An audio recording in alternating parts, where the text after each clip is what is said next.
Bonjour à tous. Bonjour à tous. Bonjour.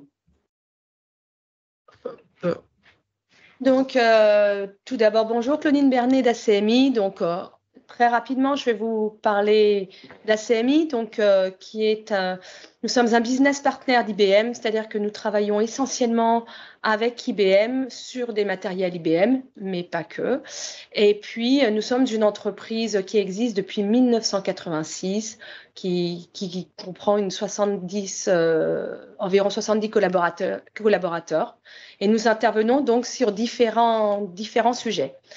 Donc, tout d'abord sur des sujets de type infrastructure, quelle que soit la techno, de l'IBM Z, du power, la partie stockage et bien d'autres, mais aussi toute la partie migration, continuité de service, avec tout ce qui peut être la protection des données, les réplications, les hautes disponibilités. Et enfin, sur toute la partie cloud et services managés, puisque ACMI a son propre cloud. Son propre cloud est étendu, il a un contrat avec IBM Cloud, donc on peut étendre nos offres à l'IBM Cloud et on effectue du service managé, que ce soit dans vos infrastructures on-premise chez vous ou dans notre cloud ou sur IBM Cloud. Donc, je vais passer la main à nos experts d'IBM qui sont là pour nous accompagner et animer ce webinaire. Merci Claudine. Alors pour démarrer un tout petit peu de contexte sur les évolutions du marché qu'on observe chez bon nombre de nos clients. Le premier point, c'est que l'hybride, ça devient une réalité. Aujourd'hui, tous les clients ne souhaitent pas mettre tous les œufs dans le même panier. Donc on constate qu'il y a un existant on-prem qui est fort, qui tend à se moderniser et à migrer vers le cloud, mais certaines limites, certains challenges font qu'un existant sur le on-prem persiste et persistera. En ce qui concerne le cloud, il y a beaucoup d'avantages, il y a beaucoup aussi de défis, de difficultés et de limites. Et on estime que le cloud est encore à ses débuts. 70% des workloads sont toujours on-prem. Et enfin, pour ouvrir vers le futur, tout ce qui est conteneurisation, on estime que d'ici 2026, 75% des applications seront conteneurisées. Et on va le voir, ça va apporter un lot de difficultés et de challenges pour pouvoir observer ces environnements qui sont extrêmement dynamiques. Une fois qu'on s'est dit ça, les difficultés ou plutôt les défis que rencontrent nos clients sur l'adoption de ces nouvelles architectures hybrides, en premier lieu, c'est le passage d'une approche réactive à une approche proactive, voire prédictive, que ce soit sur le diagnostic et ou la résolution des incidents au niveau du SI. En parallèle de ça, on évoquait l'avènement du cloud. Et donc, de facto, aujourd'hui, nous avons des ops, des ingénieurs, des développeurs qui, à bout de clic, vont pouvoir engager des dépenses d'une société en venant consommer différents services IaaS, PaaS ou SaaS auprès des hyperscalers. D'autre part, il y a aussi un autre aspect qui est important, c'est qu'il y a un vrai chantier de modernisation au niveau des applications legacy monolithes vers du découpage en services, en microservices, pour apporter plus de scalabilité, de fluidité et d'agilité. Et enfin, on observe qu'il y a également beaucoup de silos encore présents au sein des entreprises, que ce soit au niveau des données qui sont disparaîtres au niveau du SI. Kevan, on le voit avec l'avènement aussi de l'IA générative, une quantité pharaonique de données qui sont générées, mais aussi les équipes qui ne se parlent pas forcément toujours entre elles et qui peuvent alimenter ce qu'on appelle les phénomènes de war room, où les équipes infra, applicatives, dev vont se renvoyer la balle au niveau des incidents. Et donc, en réponse à ça, IBM a adopté une stratégie en 2024 et depuis quelques années déjà. Je voulais revenir très rapidement dessus pour vous passer notamment deux messages clés. Les deux messages à retenir sur cette slide, je pense, c'est les deux piliers de nos stratégies. C'est d'une part le cloud hybride. Donc, vous avez, je pense, noté l'acquisition de Red Hat pour 34 milliards de mémoire et le lancement de notre plateforme d'IA watsonx. Donc, grosso modo, cloud hybride, IA. Une fois qu'on s'est dit ça, comment est-ce que ces deux piliers se déclinent au niveau de nos solutions ? Tout simplement en embarquant de l'IA au sein de tous les composants présents dans nos solutions, mais aussi en offrant des solutions IBM que nos clients vont pouvoir déployer sur n'importe quel type de plateforme, étant donné qu'on peut et qu'elles sont conteneurisées. Et enfin, le troisième point qui est important à noter sur notre stratégie, c'est qu'aujourd'hui, on travaille essentiellement avec un réseau de partenaires des partenaires historiques comme ACMI d'ailleurs, qui vont assurer à la fois la revente de ces logiciels, mais aussi et surtout les phases de build et ou de run et d'implémentation de ces solutions. Et enfin, évidemment, avec l'essor du cloud, nos solutions sont tout ou partie présentes, disponibles sur les marketplaces de nos hyperscalers, notamment AWS et Azure. Plus que des paroles, on peut traduire tous les propos que je viens de tenir par des actes assez concrets. Dans les 3 dernières années, il y a 10 milliards de dollars qui ont été investis sur le segment IBM Automation, qui comporte donc la solution Instana dont on va parler aujourd'hui. Et c'est des investissements qui ne sont pas forcément innocents, dans le sens où ils ont été faits en rapport au segment à forte croissance qu'on observe sur le marché de l'IT. Et donc là, comme on peut le voir sur le petit tableau du Gartner, l'observabilité, je crois que c'est la 3e année consécutive où on est dans le top 5 des topics des sujets à forte croissance. Alors, quelle est la plus-value d'ACMI dans ce partenariat avec IBM sur le déploiement de la solution Instana? Donc, dans un premier temps, c'est d'innover avec nos clients et pour nos clients en les aidant à identifier des cas d'usage et à construire aussi des cas d'usage pour trouver comment observer au mieux leur SI.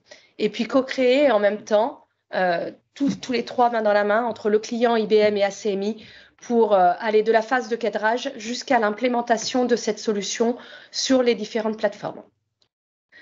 Donc, nous pouvons vous accompagner, que ce soit du build jusqu'au run de cette solution, donc dans la configuration, les études de cadrage, l'implémentation et le déploiement. Aussi de la formation, si le besoin se ressent de former des gens chez vous pour déployer la solution. Et une fois que tout est en place, dans du transfert de compétences, mais aussi de l'assistance, du service et du support. Le tout étant de coller au plus près des enjeux du client. Ça marche. Loïc, est-ce que tu peux nous parler maintenant du contexte et des enjeux de la transformation numérique avec l'observabilité? Avec grand plaisir.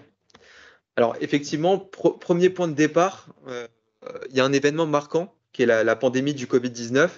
Et je pense que toute société, qu'elle soit du secteur public ou privé, s'est vue moderniser et migrer des processus qui historiquement étaient plutôt physiques, des processus clients, fournisseurs, employés, vers des processus qui se digitalisent pour répondre à un besoin lors de cette pandémie.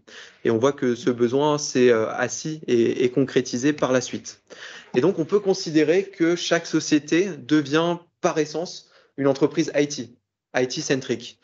Une société qui va développer, qui va tester et exploiter des solutions logicielles qui deviennent indispensables, qui deviennent la colonne vertébrale du business et qui sont de plus en plus importants pour gagner en compétitivité. Une fois qu'on a vu ce constat un peu global, on parlait de modernisation tout à l'heure, qui vient accroître la complexité avec des environnements de plus en plus dynamiques. Et ça se traduit, si j'illustre un peu mes propos en caricaturant, je vous l'accorde, où on est passé d'une architecture SI assez simple avec une application sur un serveur à de la virtualisation, puis de la conteneurisation, et le tout avec également l'avènement du cloud, la consommation de services SaaS, et puis également des nouvelles technologies qui émergent, des technos modernes, du Python, du Node.js, etc. Donc je l'ai évoqué, une démultiplication des composants, où on tend vers la conteneurisation. En parallèle de ça, une accélération au niveau des cadences de release, que ce soit pour des raisons de sécurité avec du patching, ou alors tout simplement l'objectif d'une DSI, répondre aux besoins des utilisateurs avec de nouvelles fonctionnalités. En parallèle de ça, le nombre de personnes qui vont être intéressantes et intéressées par les performances du SI s'accroît. On a évidemment toute la population technique qui gravite du réseau jusqu'aux ops et aux développeurs, mais aussi ce qu'on appelle chez IBM les LOB, les Line of Business, donc plutôt des équipes, des managements métiers qui vont avoir un regard critique et intéressé sur les performances du SI, parce que les applications vont porter leur business ou porter l'image ou l'efficacité opérationnelle de leurs activités. Et donc, tout ce petit monde va avoir une vue, des outils qui vont leur offrir une vue sur le scope qui les intéresse. Et donc, ça contribue au phénomène de silo dont on parlait tout à l'heure. Pour rentrer un peu plus en détail dans l'observabilité et un de ses KPI principaux, c'est la latence. je pense qu'on a tous expérimenté la petite roue qui mouline. C'est extrêmement frustrant. Prenons le cas pour illustrer le propos d'une plateforme de e-commerce. Je suis en train de soumettre mon panier, j'ai de la latence, ça lag. Et ben, il y a de grandes chances que je change de site pour aller poursuivre mon achat. Auquel cas, c'est une étude de l'Aberdeen Group, alors qui est un peu vieillotte, qui remonte, je crois, à 2020, qui évoque qu'une seconde de latence va avoir un impact direct sur le taux de conversion d'un client et de la satisfaction utilisateur. Donc, on peut tout à fait imaginer que ces chiffres sont bien plus importants aujourd'hui. Donc, en gros, si on suit ton raisonnement, vu la complexité croissante des IT en général, oui, le risque de latence augmente également. Donc, on doit prévenir ça le plus tôt possible. Tout à fait. C'est une bonne remarque. Et puis, je pense qu'Evan, on l'observe chez beaucoup de nos clients.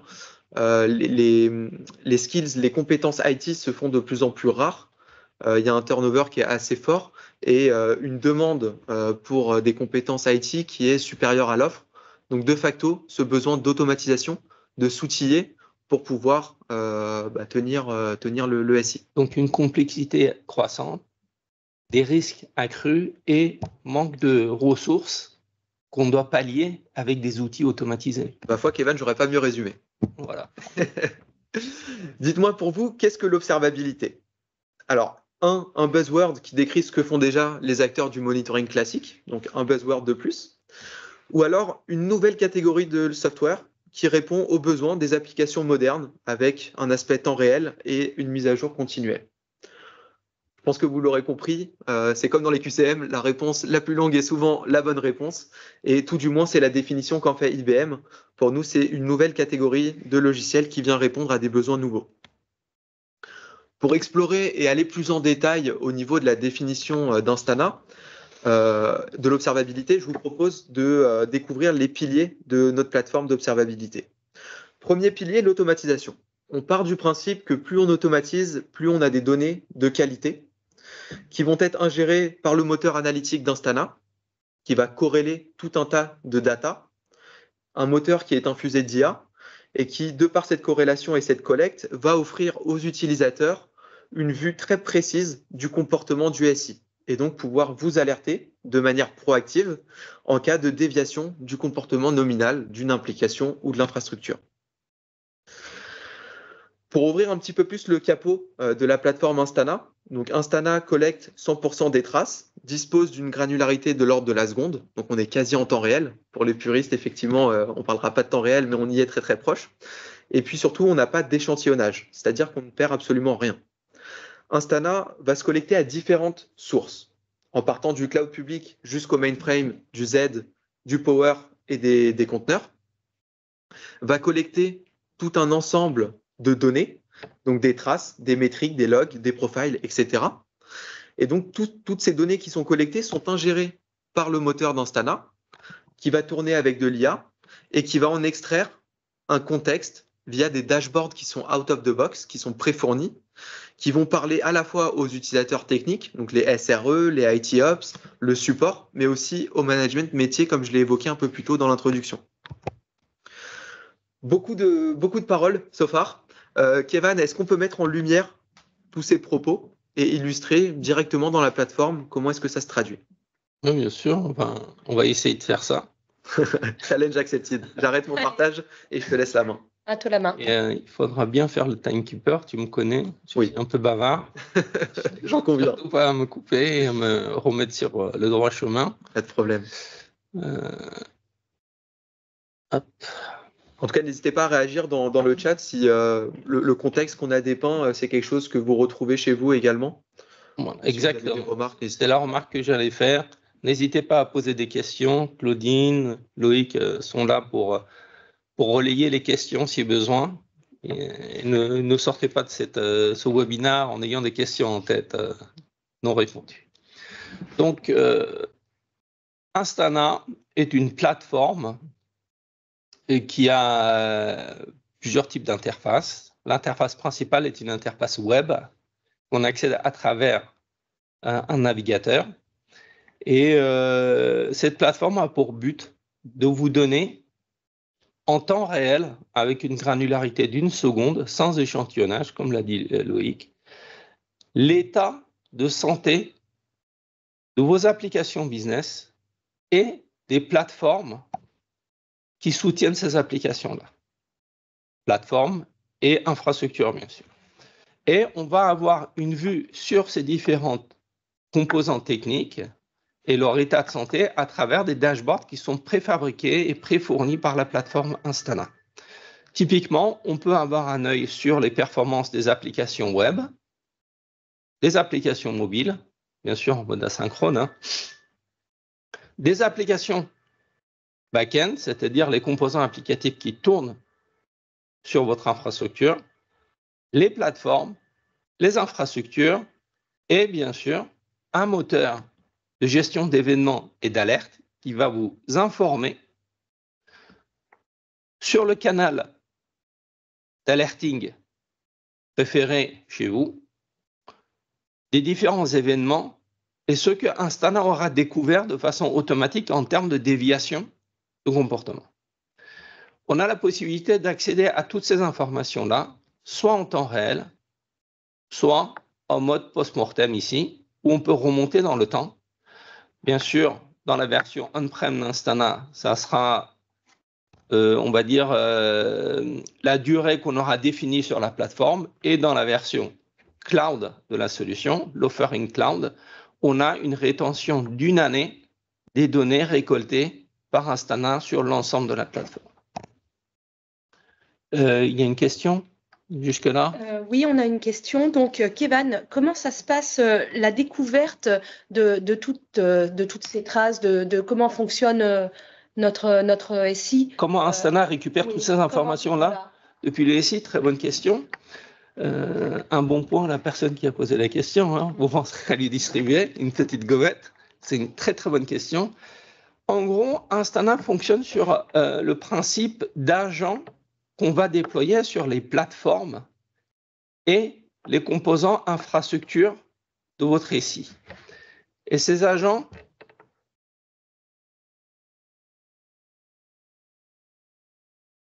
sont disponibles directement sur la plateforme pour être déployés de façon soit automatique, soit semi-manuelle ou complètement manuelle. C'est vraiment à la discrétion des procédures en vigueur chez vous. Et quels sont ces agents? Ce sont des agents adaptés à toutes les plateformes que vous pourriez rencontrer ou que vous pourriez avoir au sein de votre SI. Ça peut être du Kubernetes standard, de l'OpenShift ou des offerings Kubernetes en mode serverless chez vos cloud providers, que ce soit AWS, Azure ou GCP, Google. Ça peut être des plateformes standards de type Linux, Windows, Unix, et on est capable de fournir un agent à déployer de façon extrêmement simple de la manière suivante. Copier-coller la ligne de commande sur le serveur sur lequel vous voulez déployer l'agent, exécuter, et l'agent est automatiquement déployé. Bien sûr, cette opération peut être entièrement automatisée. On peut soit intégrer les agents dans les masters de vos virtual machines pour que l'agent soit pré-déployé et prêt à fonctionner dès le démarrage d'une copie de la VM. Ou alors, vous pouvez l'intégrer dans les solutions de déploiement que vous auriez peut-être au sein de votre entreprise, typiquement comme, je ne sais pas, Ansible, Terraform, des choses comme ça. Ou alors, des solutions d'éditeurs de chez Microsoft ou autres, ou même des solutions open source que vous pourriez trouver sur Internet. Donc, à partir du moment où cet agent est déployé, il va commencer à récolter les informations sur son serveur et à les renvoyer sur Instana. Et à partir du moment où on a déployé l'agent, on peut s'assurer de son bon fonctionnement parce que l'agent, dès son démarrage, va commencer à reporter au serveur Instana et le serveur Instana va maintenir une liste d'agents déployés et va commencer à les monitorer pour s'enquérir également de la santé de l'agent lui-même. Donc, ça rentre, on va dire, dans la stratégie ou dans le pilier automatisation dont Loïc vous a parlé tout à l'heure. Dès que l'agent est déployé soit manuellement, soit automatiquement, il va commencer à se comporter de façon autonome pour soit se mettre à jour automatiquement, soit s'enquérir auprès de son serveur s'il y a de nouvelles technologies à découvrir, supportées par Instana, bien sûr.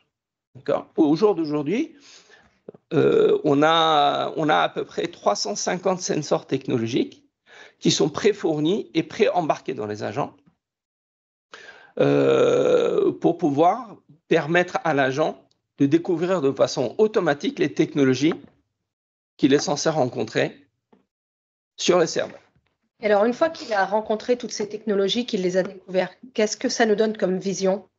Alors, très bonne question. Donc, en gros, ce qui va se passer, c'est que l'agent va être aux aguets pour récupérer tous les événements, tous les métriques qui peuvent se passer sur un serveur, que ce soit sur la couche infrastructure, c'est-à-dire serveur, OS ou plateforme, typiquement Kubernetes ou autre, ou WebSphere ou n'importe quelle autre plateforme, et va les envoyer au serveur, mais également, il va commencer à découvrir les applications qui tournent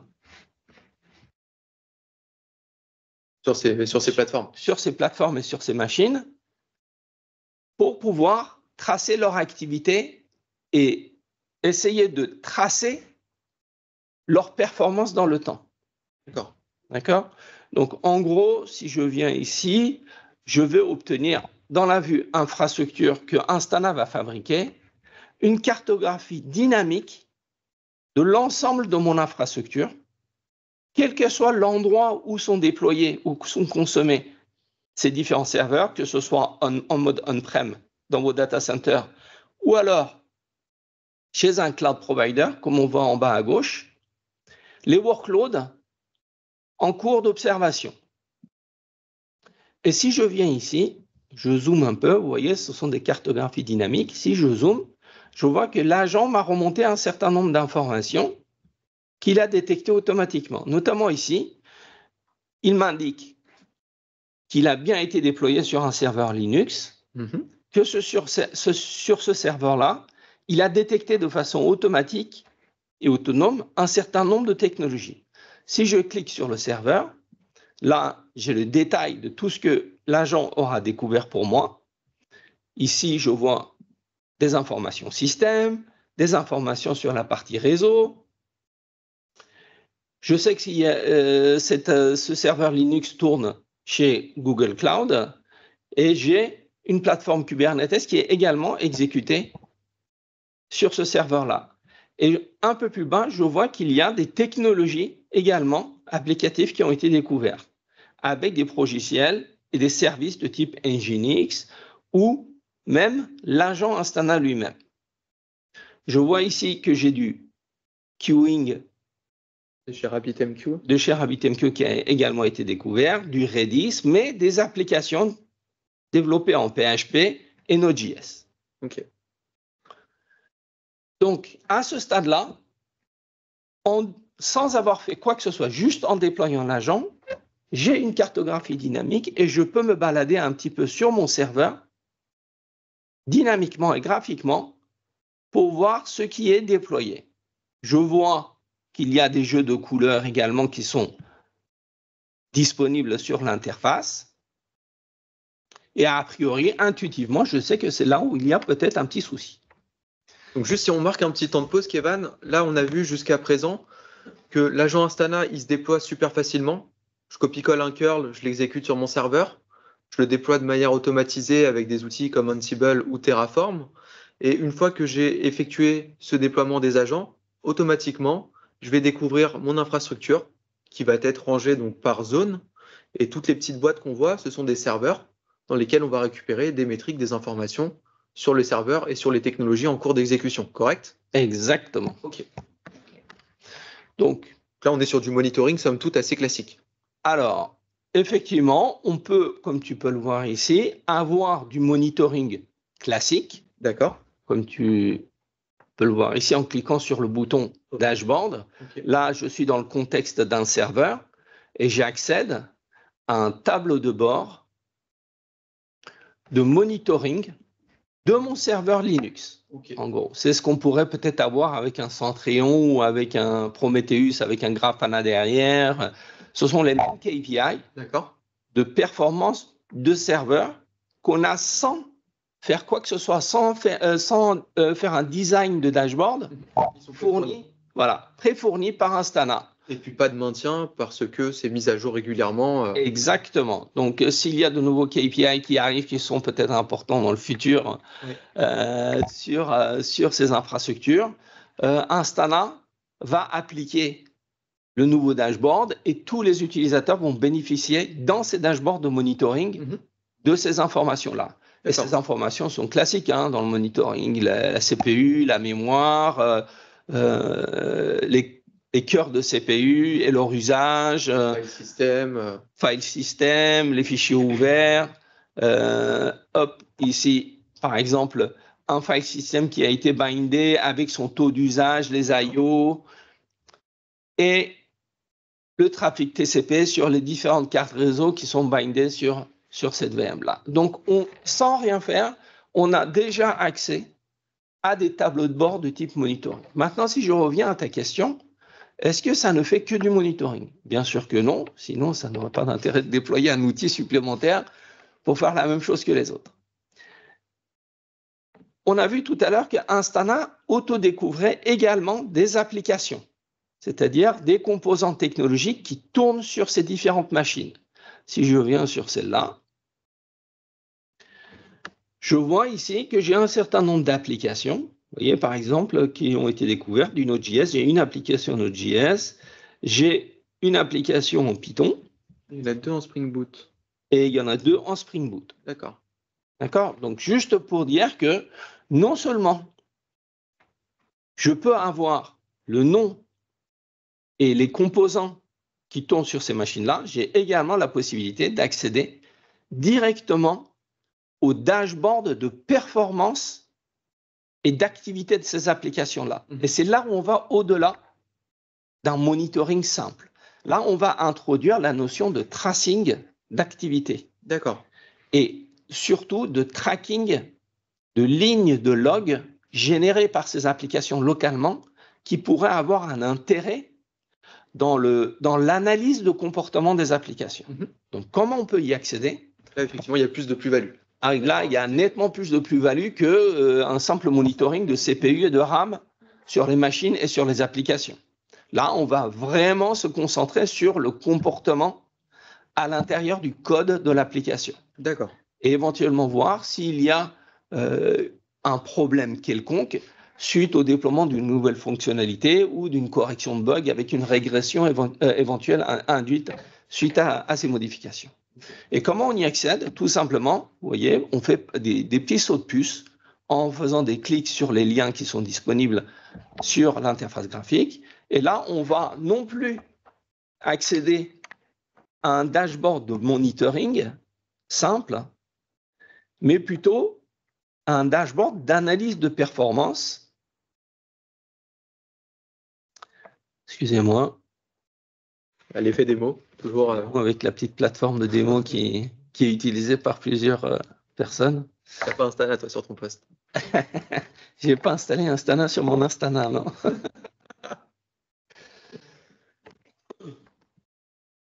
Hop. On va couper au montage. En tout cas, l'intérêt, comme on l'a évoqué, c'est d'avoir une vue sur l'infrastructure qui héberge un certain nombre d'applications.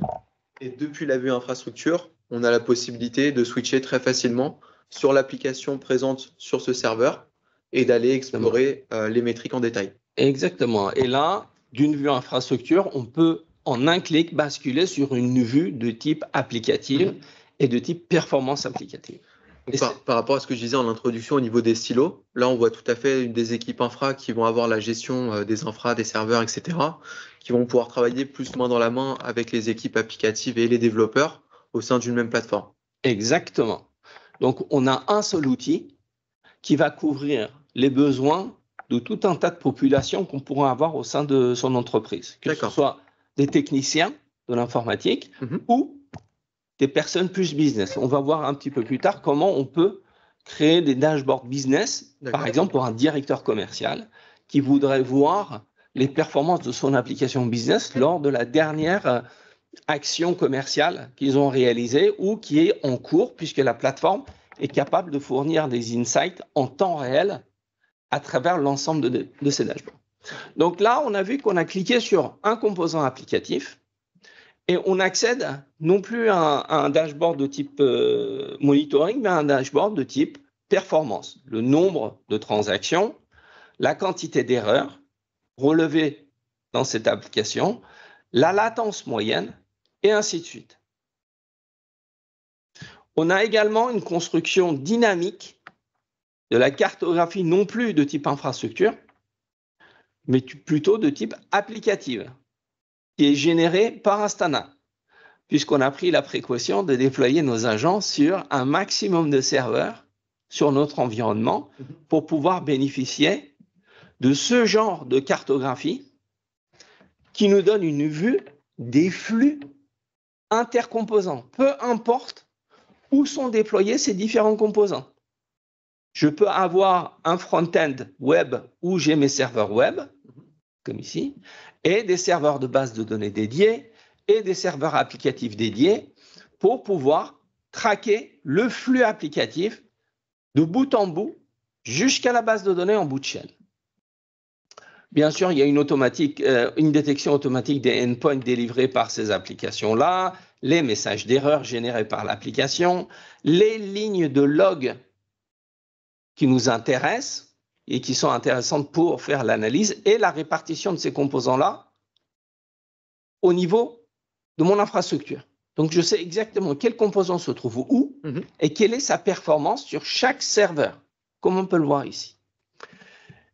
Si Instana découvre automatiquement des erreurs ou constate des erreurs, il peut nous en informer de deux manières. Soit à travers le moteur de gestion d'événements, qu'on va voir ici, soit à travers, à travers des alertes qu'il va pouvoir nous envoyer sur le canal d'alerting qu'on veut, qui est supporté par Instana. Et les canaux d'alerting, qu'est-ce qu'on a?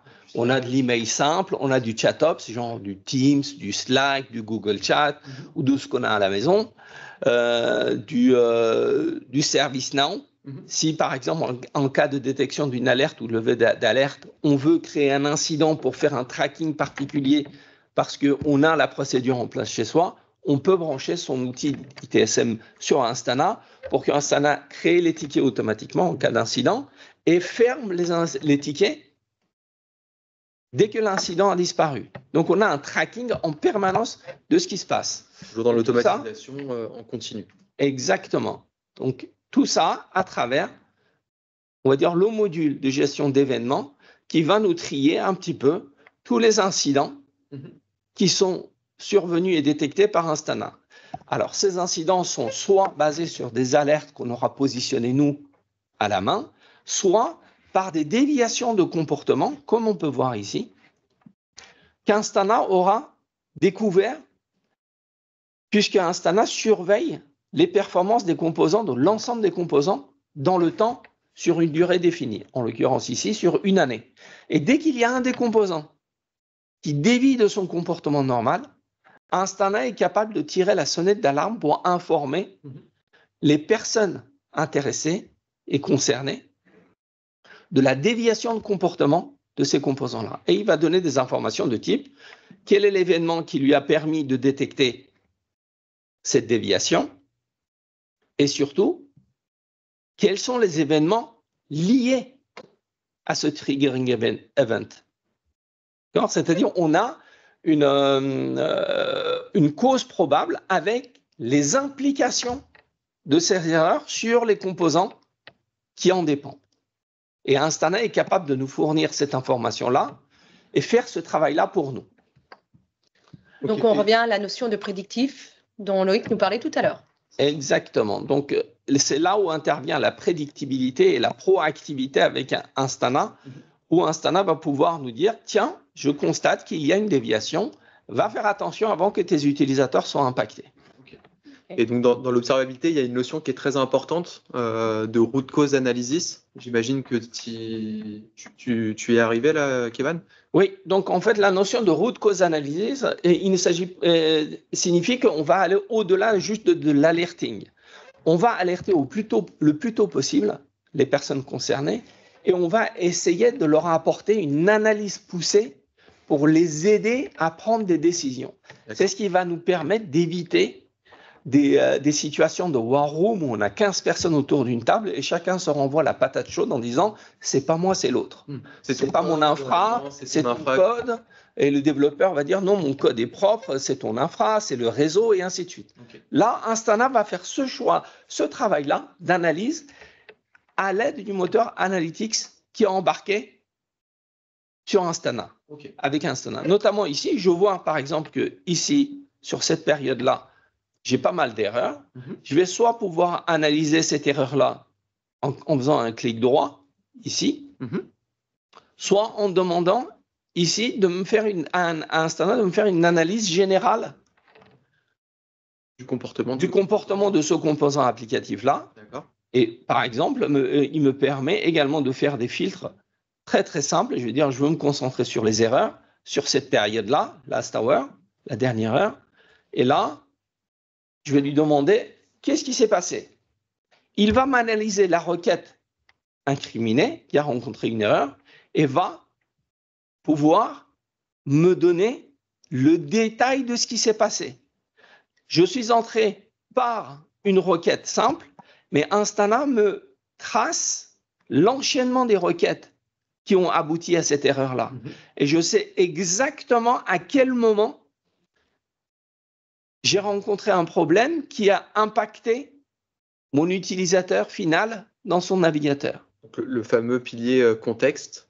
Exactement. Parler en amont, d'avoir une vue précise sur ce qui s'est passé, ce qui est en train de se passer, qu'est-ce qui est impacté et pourquoi. Exactement. Et le pourquoi, en un simple clic, je vois que mon erreur vient de ma base de données, je clique dessus et je vois que ma base de données était down.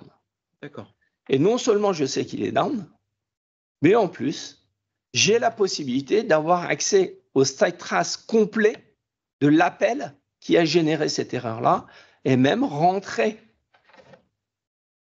dans le code impacté et voir à quelle ligne cette erreur a été levée.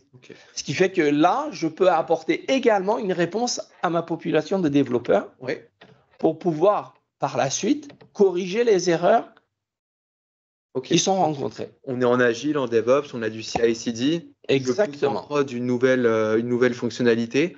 Instana, parce que l'objectif, c'est pas de rester les yeux rivés sur la plateforme, évidemment, va m'alerter s'il y a un problème au niveau du code que je viens de pousser en prod, de manière à ce que je puisse faire un rollback et éviter tout impact sur les performances, le comportement de l'application. Et le business, surtout. Et le business, évidemment. C'est le temps de disponibilité de mes applications qui est augmenté et les temps d'indisponibilité sont complètement réduits. D'accord, ok.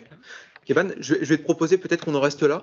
Oui. Sur la partie démo. Alors, il y a énormément. Une question avant qu'on close la démo. Si je veux revenir sur un incident qui s'est passé durant la nuit, je remonte simplement les logs. Tu nous as dit qu'il y avait un historique. Oui, donc, tout à fait. Donc, en gros, si je reste sur le cas de cet exemple-là, je vois ici que Instana me donne tout le contexte de l'incident, les informations de la session de l'utilisateur, avec bien sûr les données personnelles qui sont anonymisées par défaut. Hein. Et il faut que je fasse le paramétrage nécessaire suite à l'application du RGPD pour l'activer en informant mes utilisateurs. Évidemment. Mais je peux récupérer le contexte du navigateur de mon utilisateur, la géolocalisation et même les métadonnées de navigation. On a vu qu'on a Instana qui raccroche les wagons pour que j'ai un contexte global de l'incident. Oui. Et ici, j'ai l'association avec les lignes de log relatifs à cet incident-là qui sont disponibles. Maintenant, Claudine, tu me poses la question, et si c'était arrivé hier ou avant-hier et que je n'ai pas eu le temps de prendre possession du ticket, moi, en tant que SRE. On est lundi matin, par exemple. Lundi matin, c'est arrivé vendredi soir. Ouais. Comment je fais? Donc, tout simplement, je viens ici, en haut à droite, je positionne. Allez, on va même faire moins compliqué. On va aller comme on est jeudi, on va voir lundi dernier. Ce qui s'est passé. Donc, ce qui s'est passé. Donc, je choisis lundi 8h48, 9h48 et je positionne. Allez, je vais dire 9h. Je veux serrer un petit peu mon analyse et je fais 7. Et Instana va automatiquement. Ah oui, je suis tombé sur le créneau où j'ai pas de problème. Hein, j'ai vraiment pas de chance. Bon, peu importe. Vous avez compris le principe. Voilà. Je positionne mon créneau d'analyse ici et Instana me met à jour automatiquement l'ensemble des dashboards pour que je positionne mon analyse exactement au moment où l'incident est arrivé. Parfait, merci. Ça répond à ta question. Parfait. Nickel, top. Je regarde un petit peu l'heure qui passe. On va être respectueux du temps que vous nous accordez respectivement. Je reprends la main si tu veux bien, Kevin, pour clôturer, parler un petit peu du ROI de ce type de solution. Et évidemment aussi le modèle économique, hein, c'est le nerf de la guerre, n'est-ce pas? Hop. Et merci beaucoup pour cette démo. Peut-être un petit wrap-up sur ce qu'on a pu regarder, observer sur cette plateforme. Les points forts, donc la partie temps réel, on a vu avec des environnements dynamiques, c'est extrêmement important d'avoir cette granularité. L'automatisation, je pense qu'on y est revenu à plusieurs reprises. Le contexte très précis qui permet de donner aux ops, aux utilisateurs, un contexte qui leur permet de prendre des décisions tout à fait éclairées et gagner en proactivité, voire en prédictibilité. Je ne pouvais pas évidemment ne pas vous parler d'un client et d'une référence client. Instana compte bon nombre de clients en France et dans le monde, des gros clients comme Adidas, Arkea, qui monitorent plus de 60 000 instances. Mais j'ai voulu parler d'Ubicus, qui est une filiale du groupe BVA, qui est un client, je dirais, un peu plus à taille humaine. Et cette référence, elle me plaît parce que dès nos premiers échanges, ça a été un succès total. C'est-à-dire que depuis la démarche de POC jusqu'à l'implémentation de la solution, on a pu se montrer extrêmement agile dans la proposition faite aux clients pour tester en conditions réelles dans son environnement Instana. Et Instana a pu tout de suite remonter tout un tas de métriques assez pertinentes pour répondre à leurs enjeux d'amélioration de la performance. En synthèse, ce qu'a pu obtenir Ubicus donc grâce à Instana, c'est à la fois une visibilité complète et instantanée de tous leurs services, et aussi améliorer la proactivité dans le cadre de la résolution et le diagnostic de ces incidents. Il y a une notion qui est importante en observabilité, on raisonne en termes de MTTR, MTTD, donc le temps moyen de diagnostic et de résolution, qui a été réduit. Et également, on a pu libérer pas mal de temps aux équipes de développement qui ne passent plus le temps qu'ils passaient à faire du debug, du dépannage, mais qui peuvent se concentrer sur leur tâche première, je dirais, qui est de développer de nouvelles fonctionnalités dans cette quête toujours de réponse aux besoins des utilisateurs et aux attentes des utilisateurs et des clients. Et donc, effectivement, en conclusion, une réduction au global des incidents sur le SI. On l'a évoqué tout à l'heure avec la partie CI/CD, de pouvoir pousser en prod des fonctionnalités qui soient tout à fait qualitatives. Si on raisonne en termes de modèle économique, Instana aujourd'hui dispose du meilleur TCO du marché. Pourquoi? Très simplement parce qu'on a un modèle économique qui est basé sur le MVS. Je vais détailler qu'est-ce qu'un MVS par la suite, mais qui va tout inclure. Donc là, on n'a pas vu dans la démo, mais il y a des fonctionnalités de monitoring des sites web, des applications mobiles, de l'expérience utilisateur, du synthétique monitoring, du serverless. Toutes ces fonctionnalités sont incluses dans le prix de la licence, sans limite d'utilisateur. Pourquoi? Parce que la philosophie d'Instana, c'est l'observabilité pour tous et partout. Donc ça n'aurait pas de sens. Et sans coût supplémentaire en fonction d'un pic d'incident et d'un pic de données qui serait ingéré, Instana ne va pas facturer au prorata de ces derniers. ce qu'on peut observer sur d'autres solutions du marché. Donc, en somme, pas de coût variable. Et donc, ce qu'on observe chez nos clients qui ont d'autres solutions d'observabilité ou de monitoring, c'est qu'avec Instana, on peut multiplier par 5 le déploiement de l'observabilité au sein du SI. Et donc, vraiment avoir une surveillance bout en bout, 360 de son SI. Souvent, on va cohabiter avec d'autres solutions qui vont gérer du legacy. Et lorsqu'on va mettre en place de l'observabilité sur des contextes plus dynamiques ou modernes, Instana vient tout à fait compléter ce propos. Et donc, revenons au MVS. Donc, Instana, c'est une solution, comme l'a évoqué Kevin tout à l'heure, qui est disponible à la fois en SaaS et on-prem, 2 offerings au choix. Et un MVS, c'est un Managed Virtual Server. Donc, on va compter une licence par MVS. Donc là, la question qu'il faut se poser, c'est est-ce que je suis dans un environnement avec que des machines physiques, auquel cas je vais compter une licence par machine physique. Si je suis dans un environnement qui est virtualisé, ce qui est l'ensemble de nos clients, tout du moins la plupart, je vais compter une licence par VM, peu importe les caractéristiques techniques de la machine qui héberge cette VM, peu importe le nombre d'applications présentes sur ces VM, une licence par VM. Et dans les environnements containerisés, style un cluster cube, je vais compter une licence par worker node, peu importe le nombre de pods qu'il y a sur ce worker. Et puis, comment est-ce qu'on engage avec IBM? Honnêtement, bon, moi je suis un jeune IBMer, mais ça n'a jamais été aussi simple. Un POC Instana, comment ça marche? En général, on va mettre donc une équipe ACMI, une équipe d'experts aussi IBM qui vont vous accompagner dans la définition, l'élucidation de vos objectifs, de vos prérequis au niveau et aussi des critères, des résultats attendus, escomptés sur l'implémentation de ce type de solution. Une fois qu'on a fait cette première session, on va avoir 4 à 5 sessions de 2 heures en général, réparties sur 4 à 6 semaines, sur lesquels on va venir travailler ces cas d'usage qu'on a positionnés ensemble, de manière à s'assurer qu'ils répondent à vos attentes et aux critères de résultats qu'on s'est fixés. Et donc une dernière session pendant laquelle on va restituer un dossier de restitution qui va vous donner toutes les billes pour pouvoir justifier le choix d'acquisition d'une solution comme Instana. Évidemment, on a rencontré avec ACMI différents clients sur lesquels on a mis en place des leviers plus ou moins agiles pour pouvoir poker sur quelques heures, quelques jours même, ou alors poker sur des durées beaucoup plus longues, sur plusieurs mois. Donc un choix qui devait se faire, je pense à un client que je ne citerai pas évidemment, mais qui avait besoin de poker sur 6 à 7 mois afin de faire un choix vraiment long terme au niveau de sa solution. Donc c'est quelque chose qu'on a su mettre en place.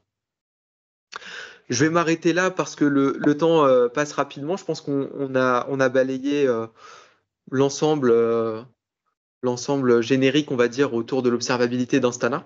Si ça vous a plu, écoutez, on proposera par la suite de nouveaux webinaires sur des sujets plus précis autour des nouvelles fonctionnalités, monitoring d'SAP, du Power, enfin, voilà, tout ce qui vous viendra en tête et vous intéressera. N'hésitez pas à nous le soumettre pour qu'on puisse vous reproposer quelques sessions. Il reste quelques minutes. Si vous avez des questions, profitez-en. On est là pour y répondre.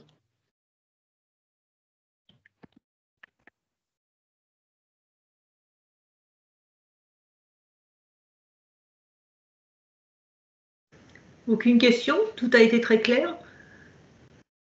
Et qu'on a bien bossé alors. C'est qu'on a très bien travaillé, oui, effectivement. Bon, écoutez, on va clore ce webinaire ici. Donc, merci à tous pour votre présence.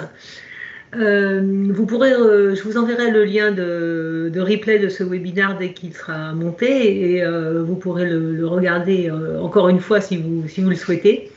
N'hésitez pas à nous contacter, que ce soit Claudine ou moi-même, peu importe, pour avoir plus d'explications, pour avoir une démo peut-être plus personnalisée. Voilà, on est à votre disposition et on sera toujours heureux de vous répondre. Donc, je vous souhaite à tous une bonne journée. Juste une petite question. Est-ce que les personnes pourront avoir le PDF des diapos? Bien sûr. Oui, bien sûr. Ils le recevront en même temps que le lien du webinaire. Pas de souci. Voilà. Pas de souci. Bonne journée à tous. Merci beaucoup pour votre participation. Et puis à très bientôt pour un prochain webinaire. Merci. Merci à tous. Bonne journée. Bonne journée.